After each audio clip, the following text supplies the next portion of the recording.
श्रियकान्ताय कल्याणनिधये निधयेऽर्तिनाम् श्रीवेङ्कटनिवासाय श्रीनिवासाय मङ्गलम् लक्ष्मी सविभ्रमालोकसुभ्रूविभ्रमचक्षुषे चक्षुषे सर्वलोकानां वेङ्कटेशाय मङ्गलम्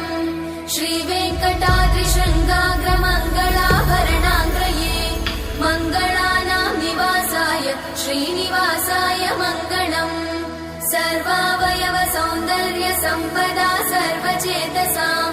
सदा सम्मोहनायास्तु वेङ्कटेशाय मङ्गलम्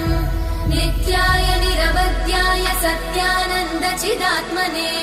सर्वान्तरात्मने श्रीमद् वेङ्कटेशाय मङ्गलम् स्वतः सर्वविदे सर्वशक्तये सर्वशेषिने सुलभाय सुशीलाय वेङ्कटेश